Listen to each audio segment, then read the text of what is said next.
peux pas dire il y a une place de la femme en mode c'est la cuisine et tout. T'imagines un jour t'as une petite fille. T'as une petite fille, tu veux que ta petite fille elle fasse la cuisine pour un mec qui va lui dire ce qu'elle doit faire, qu'elle dépende financièrement d'un mec. Tu veux ça pour ta fille, tu veux pas que ta fille elle soit forte, indépendante, qu'elle travaille, qu'elle fasse des études, qu'elle soit intelligente. Pour l'instant, tu finiras avec un mec. Mais ça n'a rien à voir, c'est de l'amour, on parle pas de domination. Tu diras exactement ce que je t'ai dit, comme elle sera mais pas du tout. Elle sera soumise à lui dans le bon sens. Oh waouh. Dire la femme elle est inférieure, ça veut dire que tu considères non, je considère pas la femme inférieure, je pense que l'homme il a une certaine place, il doit tenir son rôle, et la femme aussi sa place, elle doit tenir son rôle, et les deux sont complémentaires. Et du coup c'est quoi le rôle de la femme? Cuisine. Et c'est ce qui fait un... C'est quoi le rôle de l'homme et c'est quoi le rôle de la femme? Bah, la douceur, la gentillesse, le rayonnement, ouais. Et puis l'homme il apporte la sécurité. Parce qu'une femme elle peut pas se mettre en sécurité toute seule? Bah elle peut, mais pas. Si je vais dans des extrêmes, nous les hommes, si on peut taloucher une femme, on la défonce. C'est quoi taloucher, ça veut dire taloucher? La déglinguer quoi, lui mettre une branlée. Si on veut, on peut, tu vois. Et comment ça, la frapper? Ouais, la frapper. Non mais si on voit les différences physiques. Si on veut, on peut. Les femmes recherchent toujours une sécurité, c'est toujours plus rassurant d'être avec un homme. Mais le danger c'est vous. Nous on est en danger quand on est avec vous parce que le danger c'est vous. Ouais man. On n'est pas rassuré d'être avec les hommes, on est inquiété des hommes. Bah, on n'est pas rassuré, on est plus rassuré entre filles qu'avec des hommes. Les hommes sont le danger. De certains hommes qui sont déréglés, certes, oui, voilà. Il y a certains hommes qui sont... Parce que si vous disparaissez, on a à se protéger de rien. Donc on va pas aller vous voir pour nous protéger de vous. Tu vois, ça n'a pas de sens. Donc les femmes peuvent se protéger, on n'a pas besoin de toi. C'est bizarre de penser ça. Je vais arrêter le discours. Bah oui. Le temps où la femme avait peur de finir seule est fini. Cap. Le temps où la femme, son objectif de vie, c'était ne pas finir, entre guillemets, vieille fille selon les cultures et donc de te retrouver à 30 ans seule, sans enfant, est révolu. Aujourd'hui, on s'en fout. Les hommes, ils aiment bien dire c'est nous, on s'en fout de vous. C'est pas vrai. C'est nous, on s'en fout de vous.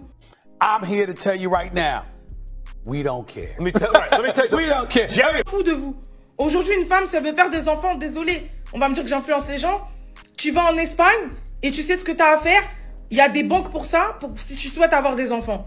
Aujourd'hui, si tu souhaites avoir des enfants, c'est triste. Mais tu vas peut-être te mettre avec un mec histoire d'eux pour faire des enfants. Mais un homme, il peut pas. Tu vois, un homme, ça, il peut pas faire ça. Cette option, il l'a pas. Donc, vous mentir et vous dire, oui, nous, les femmes, on s'en fout, c'est pas vrai. Parce qu'on voit même sur les réseaux, la haine qu'il y a, c'est toujours les hommes qui viennent sur des posts ou de mamans solo ou de femmes qui mettent en avant le célibat ou le business. C'est là où on voit des hommes qui critiquent. That's some bullshit. Par contre, tu verras jamais une meuf qui va venir critiquer un papa solo, qui met en avant les papas solo. Tu verras jamais une meuf qui va critiquer un mec qui va dire frérot, reste concentré. Vous voyez vos vidéos là de motivation à 2 balles là? Ouais frérot, reste concentré. L'argent, je sais pas quoi, je sais pas quoi. Tu verras jamais une meuf poser un commentaire et dire tu vas finir aigri avec des chats et tu vas finir à 40 ans tout seul. Non, la définition de aigri, c'est les hommes. C'est les hommes. C'est une partie des hommes comme ça. C'est les hommes. Stop it.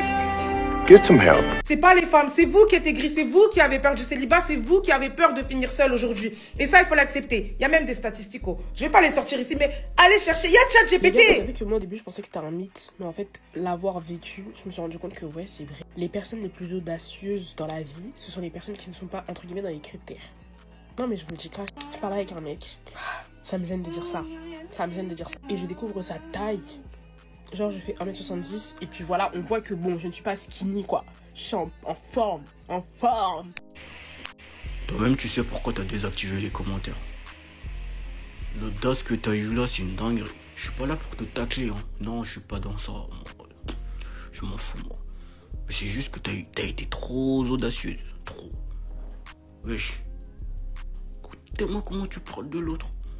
Tu le traites de mange tous les bails, le pauvre. Miskin, wesh. Alors que c'est toi qui es plus audacieuse que l'autre. Après l'autre, je l'ai pas vu, hein, je sais pas. Mais toi, t'es très audacieuse. T'es trop audacieuse. Non. Diminue ton audacité. C'est quoi cette audace? Wesh. Je sais que je suis pas la seule et que c'est tellement relou d'être comme ça. Mais quand t'aimes un garçon, ok, t'aimes bien un garçon, et du coup, t'arrives pas à être toi-même. Oh, quand une meuf elle me plaît et c'est mon style, les gars, la tête d'homme, je n'arrive pas à la gérer. Et je sais pas si je suis le seul, ou si les raclés, ou si vous êtes dans celle-là, ou si les autres mecs vous êtes dans celle-là. Mais quand moi je parle à une meuf, et comment c'est mon style, c'est-à-dire que physiquement en mode j'aime bien. Et en mode, c'est vraiment le style de meuf que je trouve belle et tout. Je perds tout mon karaté, les gars. Je deviens novice, je deviens nul, je deviens éteint, je deviens fakala, je deviens zgiligi papa. Je deviens nul à chier, je perds mes moyens. Genre, premier degré, je deviens trop nul, je ne sais plus gérer une meuf. Et je pense que ça rejoint ce qu'elle veut dire quand elle dit, quand quelqu'un me plaît, quand je veux draguer de quelqu'un, je suis plus moi-même. Genre, demain, je peux gérer une meuf, mais si physiquement, cette meuf, elle me plaît pas, genre, c'est plus sa manière d'être, comment elle me fait rire, etc., je vais être à l'aise avec elle. Mais si une meuf en mode, elle me fait de l'effet, c'est-à-dire que physiquement, je la trouve vraiment soignée, c'est mon style. En mode, elle me perturbe, les gars. Elle a le haki des rois, elle me perturbe. Et je sais pas si je suis le seul ou si vous aussi, les raclis. Moi, c'est comme ça. En mode, quand la meuf, elle me plaît, je n'arrive pas à la gérer. Je n'y arrive pas. Je perds tout mon karaté, je ne sais plus gérer une meuf. Vous savez, c'est qui que je peux plus me voir? C'est les mecs qui ont des mehel. Des mehel, comme ils disent. Ouais, j'en mehel. Ouais, c'est mon mehel. Ah, je peux plus vous voir. Je peux plus. En général, ceux qui ont des mehel, c'est des associations de malfaiteurs. En général, je te les décris, ils sont 3. 3 sur les affaires. Ils sont jamais tout seuls, d'accord? Mais ils aiment bien dire c'est mon mehel. Ils disent pas qu'ils ont 57 associés. Oh, c'est mon mehel. En général, les 3 malfaiteurs, c'est 3 qui étaient avant dans le touch, tu vois, qui étaient dans le touchy ou dans d'autres activités pas très légales dans la France de Macron finalement. Et ils s'associent, ils décident de devenir des entrepreneurs, tu vois. Et quand ça devient des entrepreneurs, qu'est-ce qu'ils font en général? Tu les reconnais facilement, ils ouvrent des toasty crousti. Ils ouvrent, tu vois, les poulets panés avec le riz là, Krusty chicken, toasty crousti, crousti, tout ce que tu veux là, tout ce qui croustille, ils kiffent ça. Ça veut dire ils ouvrent ça, ok. Le local en général, pour que tu vois à peu près de qui on te parle, il fait à peu près 8 mètres carrés. Et ils sont à peu près 4 sur l'investissement. Mais quand ils te parlent, ouais, c'est mon mehel. Ouais, j'ai investi là, tu connais. Le problème, c'est pas qu'ils entreprennent. Parce qu'on est fiers qu'ils entreprennent. Nos jeunes ont du talent. Le problème, c'est qu'ils en font trop. Voilà, c'est encore et toujours la même catégorie de personnes. Ils en font trop. Ils font beaucoup trop de bruit pour un local de 12 mètres carrés. Tu vois, ils font beaucoup trop de bruit de ce gars. C'est un peu trop. Les gars, mollo, ok? Il y a des mecs qui ont des locaux de 300 mètres carrés. Tu les entends pas. Tu ne le sais même pas que c'est à eux. Et à eux. Ils sont 8. Le local fait 16 mètres carrés. Quand ils vendent une barquette de crousti poulet, quand ils vendent une barquette sur la barquette à 7 €, ils gagnent exactement 34 centimes chacun parce qu'ils sont nombreux. Mais tu les entends. Et pia, et j'ai investi, et j'ai mon mahel, et je me suis lancé, et les frérots, lancez-vous. Moi, j'en ai marre. Ce genre de mec, en général, il te parle que en mahel et en holding.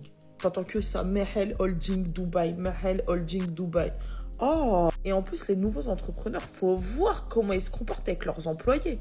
Miskin, tu vois un Bangladesh derrière la caisse, tu sais très bien qu'il est payé 14,37 € de la journée, et il est là, eh bye. Je t'ai déjà dit. Je t'ai déjà dit quoi? Attention. Oh là là, vous êtes ma phobie, hein, franchement. En général, ces entrepreneurs-là, c'est facile à reconnaître. Tu vois la caisse. Tu regardes en général au niveau de leur caisse. Il y a toujours une pancarte avec écrit « N'accepte pas la carte bancaire ». Carte bancaire en panne. Dès que tu vois ça, tu sais que ça parle en mahel, en holding, ça y est, tu sais. Donc, en plus de Cardi B, Stephen Diggs a mis 3 autres femmes enceintes cette année. Là, depuis que Cardi B a annoncé sa grossesse, c'est le feu sur Twitter. Le lendemain de la news de Cardi B qui annonce qu'elle est enceinte de son boyfriend, on a eu plein d'articles de TMZ, de People, plein de médias pour dire que Stephen Diggs attendrait des résultats d'un test de paternité. On a une mannequin Instagram qui a accouché là en avril 2025 d'une petite fille. Faut savoir que lorsqu'elle était enceinte, dès décembre 2024, elle avait déjà dit que Stephen Diggs était le père de son enfant et elle avait déjà entamé des procédures pour établir la filiation entre son enfant qui allait naître et Stephen Diggs. Selon des documents dans cette demande juridique qu'elle avait faite, elle voulait que Stephen Diggs soit reconnu comme le père de sa fille, elle voulait déjà lui accorder des droits de visite et elle obtenir la garde légale. Avant même que l'enfant ne naisse, elle était déjà en mode juridiction. Mettons déjà les choses au clair sur cet enfant. Stephen Diggs avait contesté en disant que non, c'est pas mon enfant. Moi, j'attends un vrai test de paternité avant de parler de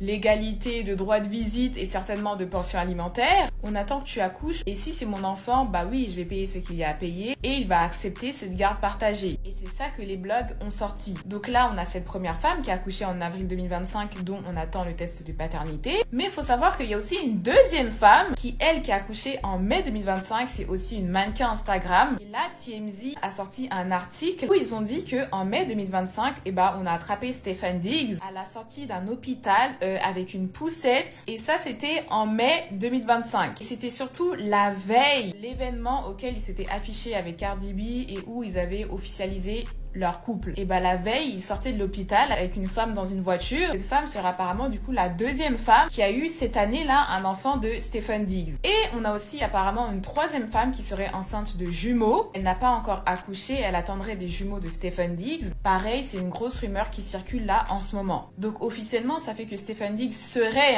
si c'est confirmé parce que c'est que des rumeurs, père de 2 enfants qui sont déjà nés. En plus, à 1 mois d'intervalle parce que la première a accouché en avril, la deuxième en mai. Cardi B qui va bientôt accoucher et la femme qui attend des jumeaux. C'est le sujet brûlant. Pour le moment, Stefan Diggs, ni sa famille, ni ses avocats, etc., ils se sont pas encore exprimés dessus, ni Cardi B. Et en vrai, il faudrait faire des tests de paternité pour Les tout le femmes monde. ne sont lucides que quand c'est leur frère qui subit. Elle aurait trouvé ça normal si c'était elle qui recevait au bout de 4 jours de flirt. En fait, c'est l'histoire de ce petit jeune qui a acheté du quartier à sa meuf au bout de 4 jours de flirt. L'une des raisons pour lesquelles j'ai créé mon TikTok, c'était pour éviter ce genre de choses. C'est pour éviter ce genre de choses à nos petits frères et à nos petites sœurs. Quand je vois ce genre de vidéos, ça m'attriste, mais c'est ce que j'ai toujours dit. Ne vous faites pas avoir par certaines choses que certaines femmes imposent aux hommes. C'est complètement faux. Elles ne l'auraient jamais accepté pour leurs petits frères, pour leur enfant ou pour un membre de leur famille masculin quelconque. Aujourd'hui, sur ce réseau rempli d'incohérences, t'as certaines femmes qui vont allumer leur caméra pour par exemple dire « Moi, je ne ferai pas à manger à mon copain tant qu'il ne m'a pas marié ». Mais par contre, elles voudront bénéficier de sa voiture, de ses cadeaux, ses restos, son argent, etc. Donc ça veut dire que certaines refusent catégoriquement de se comporter comme des épouses, ce que je comprends et ce que je trouve totalement normal d'ailleurs. Mais derrière, elles vont demander à l'homme de lui se comporter comme un époux. C'est-à-dire qu'elles veulent les avantages, pas les inconvénients. Et en plus, certaines trouvent ça logique. Encore, t'en as qui savent que c'est complètement contradictoire, c'est pas normal de penser comme ça, mais elles sont dans une mentalité girls, elles détestent les hommes. Donc bon, tout ce qui peut enterrer les hommes, elles, y a pas de souci. Elles savent que c'est pas logique. Mais t'en as certaines qui ne se rendent même pas compte que c'est pas logique et traiteront d'hommes princesses tous les hommes qui ne veulent pas se comporter comme les dindons de la farce. Et c'est au moment où elles auront un garçon ou un petit frère que tout ce qu'elles ont défendu, elles iront à sens contraire. On entend souvent certaines femmes dire toutes les femmes sont des reines, toutes les femmes sont gentilles, toutes les femmes sont belles, toutes les femmes méritent le bonheur, etc. Mais le jour où ces mêmes femmes vont devoir choisir une femme pour leur fils, c'est là que vous allez comprendre que tout leur discours là, c'était du vent. Il n'y a pas plus sélective, plus FBI, plus CIA qu'une mère qui veut choisir une bonne femme pour son fils. Alors là, c'est là que comme par un éclair de magie cérébrale, elles vont constater que les femmes aussi ont des red flags. Donc c'est pour ça que je le dis souvent, les petits frères ou même les hommes en général, on est né par devant, on n'est pas né par derrière. Nous aussi on a le droit au respect, nous aussi on a le droit d'avoir des critères, nous aussi on a de la valeur. Il faut pas se laisser aspirer par tout ce que vous entendez sur TikTok, des petites de 16 ans qui disent moi si tu m'emmènes au McDo c'est un red flag, etc. Tout ça c'est des bêtises. Et elles aussi, malheureusement, ne sont que le résultat de leurs grandes sœurs qui passent leur temps à leur mettre des bêtises dans les oreilles. Travaillez sur vous, soyez épanouis et soyez de bonnes personnes pour quand vous rencontrerez la bonne personne. Mais par pitié, faites attention à ce que vous entendez sur ce réseau. Je trouve ça très drôle de dire que les filles, nous, on est complètement paranoïaques, on invente plein de problèmes aux hommes, etc. Mais attendez que je vous raconte mes pires dates en termes d'anecdotes. Vous allez rire. Déjà, je tiens à dire que toutes les personnes qui seront avec des injures, qui vont m'insulter ou autre, je vous bloque direct, je cherche même pas à comprendre. Je pense que l'un des pires dates que j'ai eu, c'était avec un mec que j'avais rencontré sur Tinder à Levallois-Perret, du coup. Il me dit qu'on doit prendre un café, donc je fais le déplacement jusqu'à chez lui en vélo. Arrivé au café, on y passe 30 minutes, et d'un seul coup, il commence à me sortir une douillette, comme quoi il a oublié un truc chez lui, et il faut qu'on passe pour le récupérer. Moi, je lui dis, écoute, y a pas de problème, par contre, si tu t'attends à quoi que ce soit, tu te fourres gravement le doigt dans l'œil parce que c'est hors de question, il ne se passera rien. Que ce soit pour un plan cul ou même pour une relation solide, moi c'est mort, genre on se connaît pas, tu me touches pas. On monte chez lui, le gars commence à se faire des pâtes. Déjà je me dis bizarre parce que tu me dis que tu dois aller récupérer un truc et tu commences à te faire à manger. Instinctivement, je sens que ça commence à puer, mais je suis pas du tout quelqu'un qui aime rentrer dans la provocation ou qui va aller chercher le conflit. Et je suis une fille toute seule chez lui, beaucoup plus jeune qu'aujourd'hui, donc là c'est un peu problématique, vous voyez. J'essaye de sortir de cette situation le plus possible, sauf que ça ne marche pas, et là le mec commence à rentrer sur des terrains de discussion un peu glissants. Il commence à me parler de ses ex-plans cul, de ses plans cul actuels, de la manière dont il aime baiser. Je me dis ok, déjà là on n'est pas du tout sur la même longueur d'onde. Et là, dans le plus grand des calmes, il commence à me demander si je peux regarder son pénis et lui dire s'il a une petite bite ou pas. Donc moi je lui dis écoute, c'est non, par contre je comprends que tu puisses complexer, mais c'est pas une raison pour me demander ça, et dans tous les cas il y a toujours chaussure à son pied. On discute. Et d'un seul coup, il me lâche une dinguerie. Il me dit, oui, c'est dommage que mes collègues ne soient pas là parce qu'ils verraient ton cul, ils le trouveraient incroyable. Je te demande pardon. Quand t'es toute seule avec un mec qui tient des propos aussi démesurés pour une première rencontre, tu sais pas comment le mec va réagir si tu demandes à partir. Donc je fais de mon mieux pour rester aimable mais assez distante et lui faire comprendre que bah voilà, il y a plus vraiment de discussion, de sujet de discussion et laisse-moi juste partir. Là, il commence à vouloir enlever mon pantalon et il me dit ouais, tu veux pas me montrer tes fesses et tout, juste tu gardes ton pantalon, juste tu gardes ta culotte parce que non, elles ont vraiment l'air incroyables, etc. Non, en fait, genre c'est hors de question. J'ai répété 6 fois non. Non mais vraiment. Et là, le dit monsieur voit que j'ai un suçon sur le cou parce que oui, j'étais célibataire, oui, j'avais des plans cul à ce moment-là.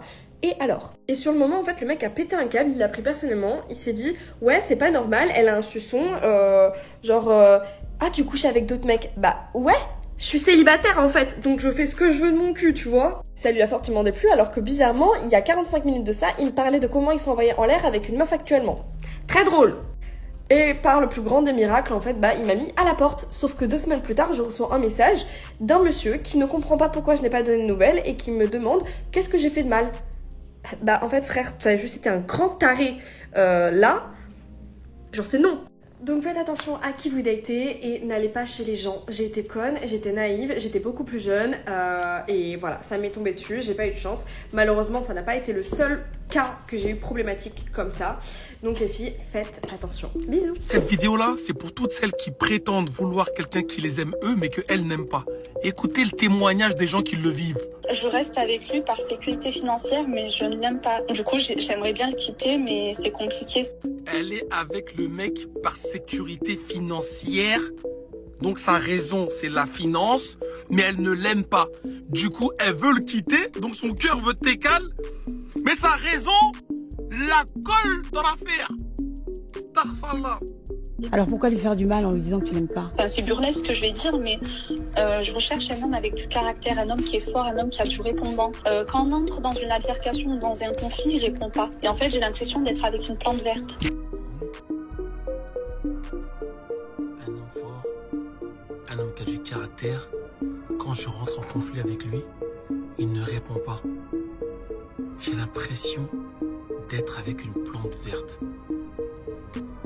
Mais quel fils de... Après, bon, elle a le mérite de dire ce qu'elle pense.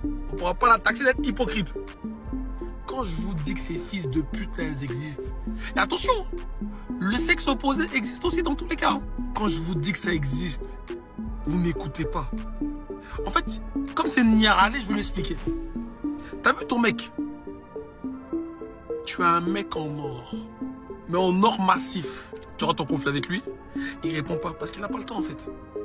T'as vu, tu vas avoir raison, vas-y, il te laisse. Lui, il a besoin d'être en paix. T'as quelqu'un qui te laisse l'espace, tu vas avoir raison, vas-y. Tu penses que la terre, elle est carrée, vas-y. Lui, il a besoin d'être en paix. Dans la vie, là, faut pas chercher de la raison. Faut chercher la paix. Tu penses que t'as raison, vas-y. Lui, il lui laisse ça. Et elle a dit, j'ai l'impression que c'est une plante verte. Quelle ingrate. Il sera récompensé. Hein. Dieu ne dort jamais. Dieu ne dort pas, les gars. Il aura une chaussure à son pied. Et elle aura aussi une chaussure à son pied. On peut même pas lui en vouloir, en fait, parce que... En fait, elle dit ce qu'elle pense. C'est une fille de pute qui parle. Elle dort pas tranquille. Elle sait ce qu'elle fait, ça se fait pas. Du coup, elle dort pas tranquille. Elle va téléphoner à droite, à gauche pour ouvrir son cœur. Mais les gens mauvais, ça existe. Toutes celles et ceux qui choisissent la raison pour écrire des messages. La raison, c'est facile. Vivez-le. Vivez-le, vous allez voir. Vous pensez qu'un frigo rempli, un sac à main et quelques vacances, ça va vous calmer. Vous allez voir. Dieu ne dort pas. Malgré ça, il va provoquer chez vous de l'insatisfaction. Il va faire en sorte à ce que vous ne soyez jamais en paix dans cette maison d'intérêt là. Vous voulez que gratter. Vous pensez que Dieu dort? Toutes celles et ceux qui disent ouais, moi je veux un mari qui m'aime moi et que moi j'aime pas. Vous cherchez des raisons à vos échecs. Mais vos échecs, ils sont exactement parce que vous ne cherchez pas ce qu'il vous faut. Vous cherchez des stéréotypes un peu bizarres. Le casting n'est pas bon. C'est le casting qui n'est pas bon. C'est pas la vie qui n'est pas bonne. C'est ton casting. tes critères de sélection. Remets-toi en question, pas la vie en question. Vous avez vu les histoires de raison? Elle va faire un triste là. Elle va peut-être même faire un dépressif. Alors que le mec il a tout. C'est un mec gentil, c'est un mec en roro. Mais ça ne suffira jamais. Que Dieu nous préserve des ingrates. Que Dieu nous préserve des fils d'eux. Et des fils d'eux au féminin. Parce que c'est les deux. Les mecs aussi sont pareils. Amen. Quand on vous dit qu'être une femme dans le monde du travail, c'est pas facile, qu'est-ce que vous comprenez pas? Aujourd'hui, je vais vous faire un petit best-of de toutes les anecdotes dégueulasses que j'ai eu à subir pendant les années la dernière où j'ai travaillé à cause des hommes. Évidemment, à cause de qui d'autre? Il faut savoir que tout ce que je raconte a eu lieu il y a quelques mois, quelques années, donc ça ne concerne en rien les 2 derniers travails que j'ai eus. Donc vous ne pouvez pas savoir de qui je parle. Et en soi, ça sert à rien de call out les entreprises parce que pour le coup, du coup, vous pouvez pas les trouver. Et j'ai pas envie de me faire attaquer pour diffamation. Bref, un jour, je venais d'arriver au travail et à l'époque, j'avais un patron.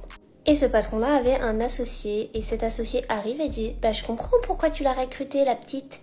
Elle est vraiment super bonne. » Et ensuite, il a dit en explosant de rire comme s'il avait sorti la blague de l'année, qu'au vu de la difficulté pour trouver un travail dans la France de Macron, il l'a pas dit comme ça mais c'est ce que ça voulait dire, j'avais dû... Voilà. On est fatigué. Deuxième anecdote, l'un des pires métiers que je ne referai jamais même si l'argent vient à manquer, c'est la restauration. Franchement, je vendrais mes reins, mais je n'irai pas faire de la restauration. Et toutes les femmes qui font de la restauration, je vous donne tout mon amour et tout mon courage parce que c'est pas facile. Bref, au-delà du fait qu'on avait un code vestimentaire qui imposait aux jeunes d'être un petit peu aguicheuse, quoi. Puisque dans le monde du travail, c'est ça. Si t'es pas en contact avec les hommes, alors là, il faut surtout pas être sexy, pas de décolleté, pas de mini-jupe, soyez professionnels. Par contre, si on veut que vous rameniez des hommes, alors là, vous êtes libre d'être sexy. Bref, je dis sexy, mais en vrai, j'avais rien de sexy, quoi. En plus, je mettais tous les attributs possibles pour qu'on comprenne que I'm lesbienne, genre c'est pas mon... Non. Et du coup, j'arrive... je suis contente, nanana, le service se passe super bien et tout, je dois dire pour une fois, en plus on avait méga plein de pourboires, genre sur un mois j'ai fait 750 € de pourboire, juste pour moi, hein, pas pour le... Bref, j'étais trop contente. Et là, il y a un groupe de vieux, vous le sentez venir? Un groupe de vieux qui arrive et tout, oui mademoiselle, on a réservé, 2 mecs avec leurs femmes. Et là, il y a Pépé Jeannot qui me prend par la taille et qui me dit, dans l'oreille, ça fait longtemps que je l'ai pas fait. Comment ça, Jeannot? Bref, j'ai craché dans son assiette et je lui ai servi. Une autre anecdote. Un jour, j'étais sur un shooting. Qui dit shooting, dit forcément tu te changes, voilà quoi. Les mannequins savent, il n'y a absolument aucune pudeur nulle part.